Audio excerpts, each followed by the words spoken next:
Hi friends, this is Swati Kaushik and welcome to our channel Learning with Life. So after a long time I'm um, making a video on it, and last time we discussed about epilepsy in the terms of allopathy.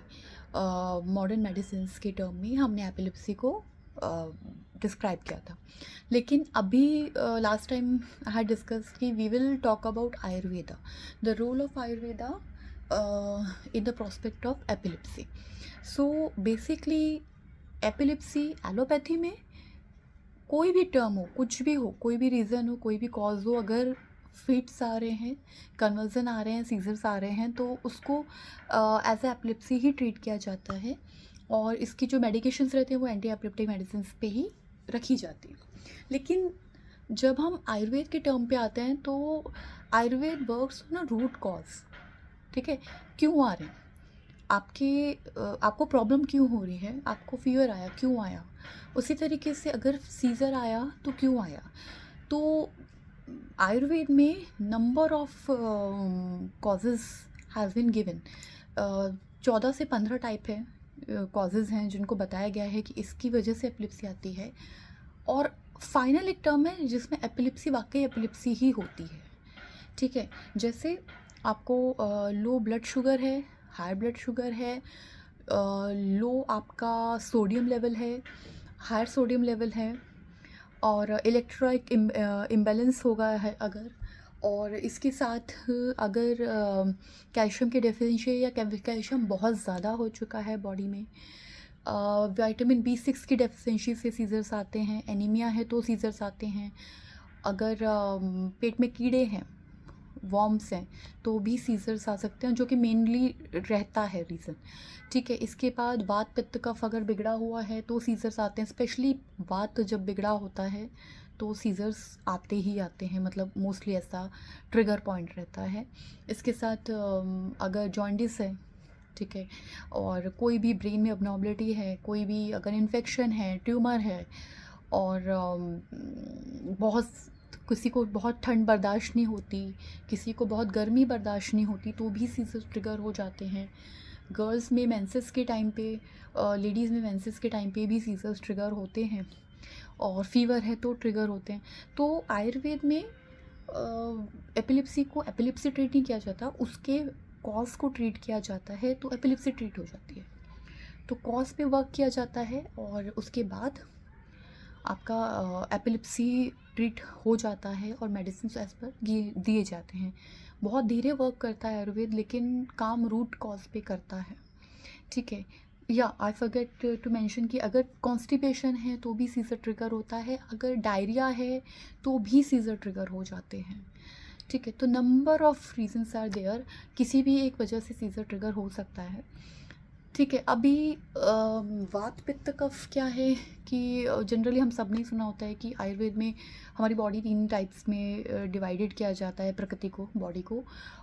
वात पित्त कफ.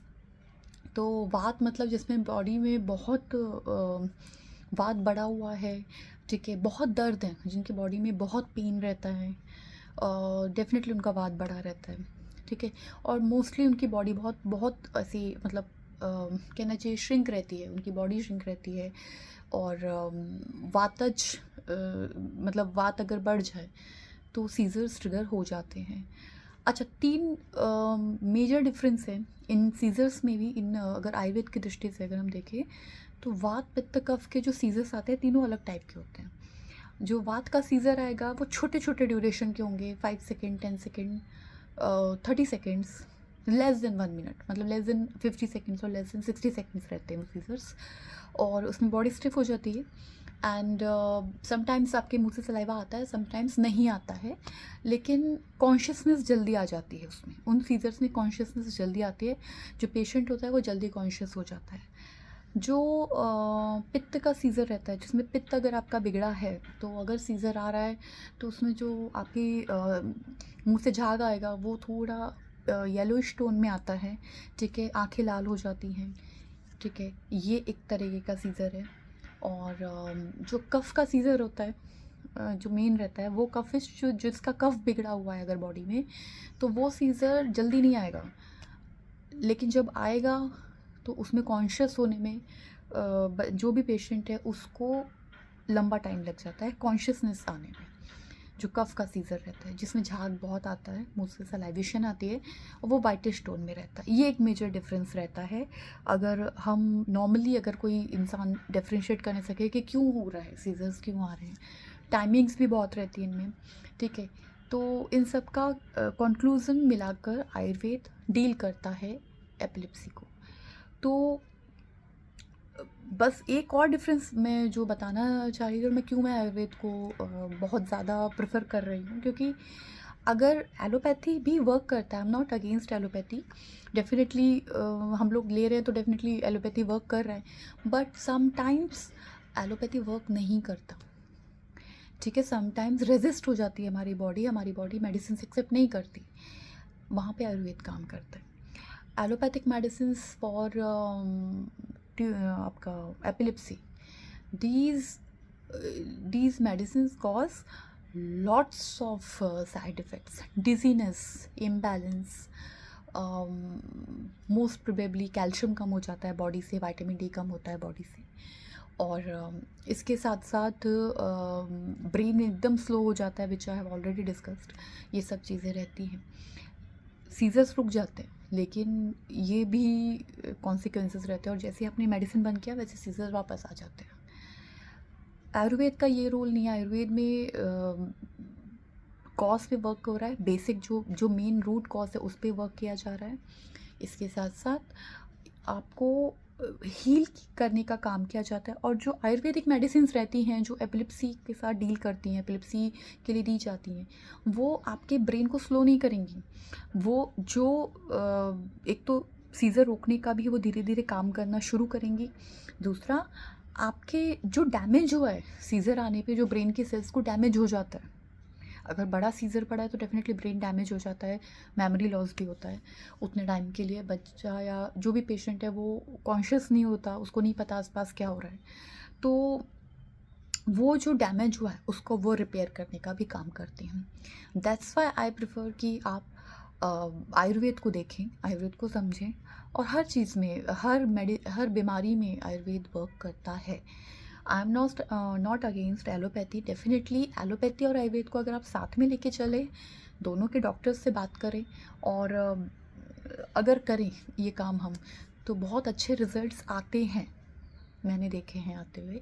तो please, अगर आपके आसपास या कोई भी ऐसा इंसान जो परेशान है अपने बच्चों को लेकर, या कोई भी पेशेंट है उनका जो भी है, अगर आपको लगता है ऐसा कुछ है, तो प्लीज़ आप दोनों को लेकर साथ चलें, और कोई भी अच्छे आयुर्वेदिक डॉक्टर जो नाड़ी वैद्य हो, I am not talking about normal Vaidya, normal doctors जो बीएमएस करके बैठे हैं।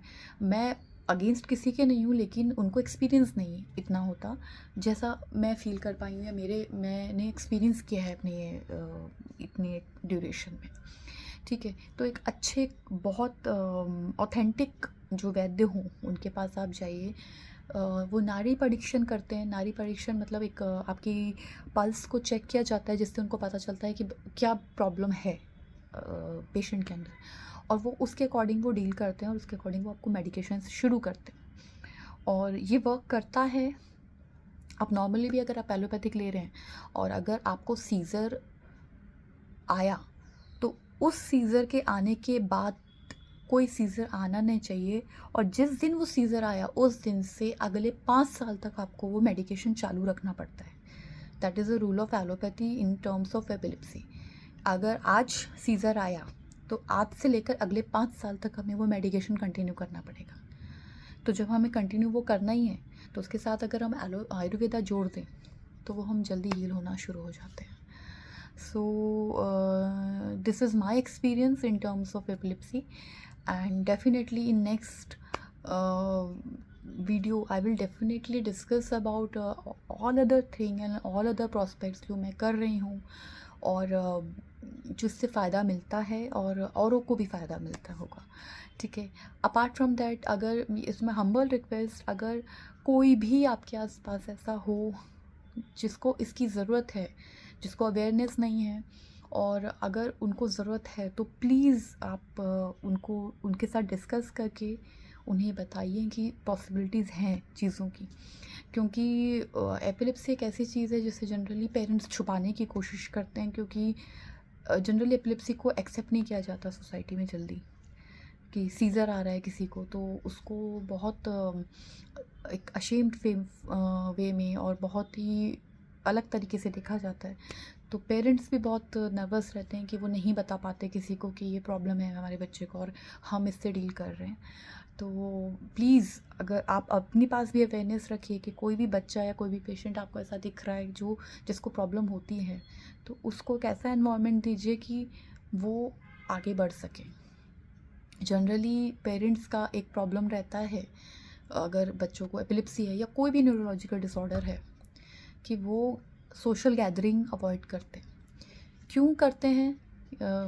बिकॉज़ अगर सीज़र का पता नहीं है, अगर सीज़र्स स्टॉप्ड हैं तो कोई दिक्कत नहीं, लेकिन सीज़र्स जब कभी भी कहीं पे भी अनप्रेडिक्टेबल वे में आ जाते हैं तो आप कुछ नहीं कर सकते। एंड उस टाइम पे आपको नहीं पता एज अ पेरेंट, वो सोच ये रहती है कि पता नहीं और लोग कैसे उसको देखेंगे, सोचेंगे, क्या सोचेंगे। इसलिए पेरेंट्स जनरली अवॉइड करते हैं, या गैदरिंग अवॉइड करते हैं, या सोशलाइज होना अवॉइड करते हैं अपने बच्चों के साथ, because of this reason. But अगर अवेयरनेस हो, अगर सबको ये पता हो कि अगर बच्चे को या किसी को भी सीज़र आ रहा है तो हमें क्या करना है, हमें उसके साथ कैसे डील करना है, तो शायद वो बच्चे भी और आगे कर पाएँ, या वो पेरेंट्स भी आगे आके अपनी चीज़ों को सही कर पाएँ। उन्हें भी एक होप मिलता है, उन्हें भी एक मेंटल सपोर्ट मिलता है। हम कुछ नहीं दे सकते किसी को। किसी को आप पैसा मत दीजिए, किसी को आप फिज़िकल सपोर्ट मत दीजिए, बट आप अगर उसको मोरल सपोर्ट दे रहे हैं तो वो भी बहुत बड़ी बात है। तो please please support everyone, please support parents and children and whoever is dealing with any kind of disorder, neither epilepsy, either it could be epilepsy, it could be autism, it could be ADHD, it could be global developmental delays, and it could be cerebral palsy, जिसके बहुत से patients रहते हैं। And और उनके साथ अब parents को डील करना पड़ता है, क्योंकि वो जो होता है वो mental health of a parent वो बहुत अलग लेवल पे होती है उन लोगों की। ठीक है, तो प्लीज़ सपोर्ट एवरीवन। जो भी आपको अगर कोई ऐसा दिखता है, कोई पेरेंट, कोई बच्चा जिसको आप सपोर्ट कर सकते हैं, सिर्फ मेंटली भी, अगर आपके वर्ड्स भी बहुत मिरेकल करते हैं, अगर आप उन्हें वर्ड्स के थ्रू भी आप अच्छे से अगर आप बात कर पा रहे हैं, उन्हें आप ट्रस्ट दे पा रहे हैं कि चलिए हम लोग एक्सेप्ट करते हैं इन चीज़ों को, और आप अपने बच्चे को लेकर आगे बढ़िए। जहाँ वो बच्चा दिख रहा है हम उसे सपोर्ट कर रहे हैं, उसके साथ वियर्ड सा बिहेवियर नहीं है हम लोगों का, तो definitely it will work. And society doesn't, more than education, we needs awareness. So thank you so much for watching me and listening me, and I just hope it will help anyone, right? Thank you so much.